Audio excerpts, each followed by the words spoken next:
এই ফিরে আসাটা হয়তো আমাদেরকে আরও শক্তিশালী করবে।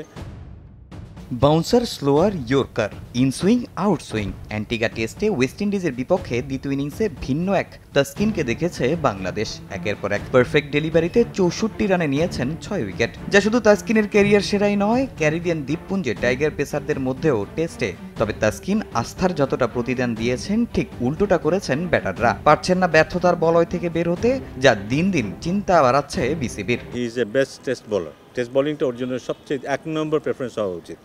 ওর যে বোলিং ক্যাপাসিটি আছে, টেস্ট বোলার হওয়াটা সহজ ব্যাপার না, কিন্তু 6 উইকেট ও নিজেও রিয়েলাইজ করবে যে হাউ ইম্পর্টেন্ট ইট ইজ, এবং এটা ওকে বিশ্বের মানচিত্রে অ্যাজ এ বোলার কোন জায়গাটা উঠিয়ে নিয়ে গেছে। টপ অর্ডার ব্যাটিং যেভাবে ফেল করছে, ওখানে আমি জানি না এখন যারা আছে সেখানে রিপ্লেস করার মতো তারা কী অবস্থায় আছে, সেই চ্যালেঞ্জটা নিতে পারবে কি না। বাট আমার মনে আমাদের সুযোগ ছিল ওদের প্রথম ইনিংসটাকে আরও ছোট করে রাখার, তাতে যেটা হতো যে আমাদের জন্য খেলাটা সহজ থাকতো। অন্যান্য দেশে ঘরোয়া লিগে পারফর্ম করে সুযোগ মেলে জাতীয় দলে, বাংলাদেশি ব্যাটাররা রানের ফোয়ারা ছোটান এনসিএল, ডিপিএলে। তবে আন্তর্জাতিক মঞ্চে নামলেই তারা ভুলে যান ব্যাটিংটা। তাই একাদশে পরিবর্তন আনতেও বেগ পোহাতে হয় টিম ম্যানেজমেন্টকে। কারো ট্র্যাক রেকর্ড যদি আমরা দেখি, বেশ অনেকগুলো ইনিংসেই তারা কিন্তু ফেল করেছে। সেই দিক থেকে বিবেচনা করলে এরকম মনে আসতেই পারে।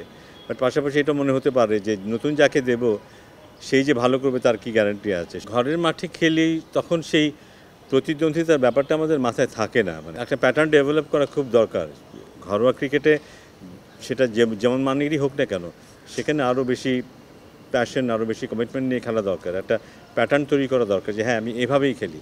এদিকে এবারের আইপিএল এর নিলামে দেশের রুগ্ন ক্রিকেটের আসল চিত্রটা ফুটে উঠেছে। 12 জনের মধ্যে নিলামে নাম উঠেছে মাত্র 2 জনের। এরপরই প্রশ্নটা আরো জোরালো হয়েছে, বিশ্ব মঞ্চে কতটা যোগ্য টাইগাররা। দুঃখ হয় যে আমি কিন্তু সোজাসুজি এভাবেই আমাদের মানটাকে বিচার করি। পৃথিবীর মঞ্চে আমি যদি জায়গা পাই, তার মানে আমার অবস্থাটা ভালো। পৃথিবীর মঞ্চে আমরা যদি জায়গা না পাই, তার মানে হচ্ছে যে আমাদের অবস্থাটা ভালো না। আফগানিস্তান শুধু এই করেই কিন্তু ওদের প্লেয়ারদেরকে গ্র্যাজুয়ালি এই জায়গাটা নিয়ে এসছে, এবং আস্তে আস্তে ওদের কিন্তু খেলোয়াড়ের সংখ্যা বাড়ছে কিন্তু ওই জায়গাটায়, এবং আমরা কিন্তু পিছিয়ে পড়ছি। তবে আইপিএল এ না হলেও গ্লোবাল সুপার লিগে মাতাচ্ছেন পেসার তানজিম সাকিব। গায়ানা ওয়ারিয়র্সের হয়ে 20 রানে 2 উইকেট নিয়ে প্রশংসা কুড়িয়েছেন বিসিবি কর্তার। তামিম হোসেন, সময় সংবাদ, ঢাকা।